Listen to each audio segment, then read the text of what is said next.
Hi everyone, welcome back to Thinking Out Loud. My name is Michael Dada. Please remember to like, share, and subscribe. Recently, President Muhamadu Buhari signed an amendment to the Constitution allowing states to generate, transmit, and distribute electricity. The news has been received with mixed reviews.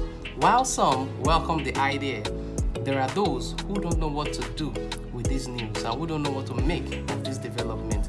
Here's what you need to know. Before this amendment to the Constitution, the popular notion was that power generation, transmission, and distribution were in the exclusive list in the 1999 Constitution.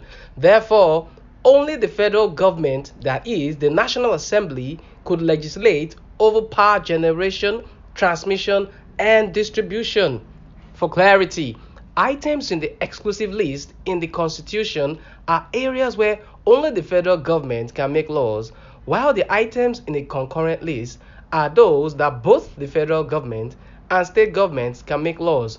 So, many held the opinion that power was in the exclusive list, which is the reason states could not operate their own power distribution. However, a careful look at the 1999 Constitution, Chapter 8, Schedule 2, Part 2 shows that power generation, transmission, and distribution were actually in the concurrent list. This means both the federal government and the state government can legislate over power generation, transmission, and distribution. However, the provision in the 1999 Constitution was carefully worded to read that states could only generate, transmit, and distribute electricity in areas not covered by the national grid. This is probably the reason the power sector's regulatory body, the Nigerian Electricity Regulatory Commission, (NEC), in order not to be in violation of this constitutional provision, introduced policies that supported embedded electricity generation, like the power plant at Alausa in Lagos and Geometric in Aba, along with the eligible customer policy and similar policies that enabled a state like Akwa Ibom to get a power distribution license. All of these permits by NEC allows electricity participants to transact outside of the national grid in line with the constitutional provisions. So, what does this new constitutional amendment do? What it has simply done is to allow states to generate, transmit, and distribute electricity in areas that were initially forbidden because they were already covered by the national grid. Now, this restriction has been lifted. These developments can be likened to the deregulation of the telecom sector in 2001, where the monopoly of Nitel was removed, and it led to the emergence of telecom companies like Econet, Wireless, MTN, and the Glo.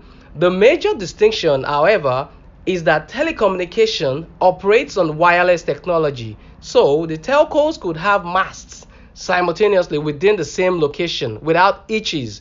The power sector, on the other hand, uses wired communications with poles that span several kilometers. Currently, the 11 legacy distribution companies hold licenses to operate power distribution across the 36 states and the FCT in Nigeria. Each of these discos own power distribution infrastructure in their states.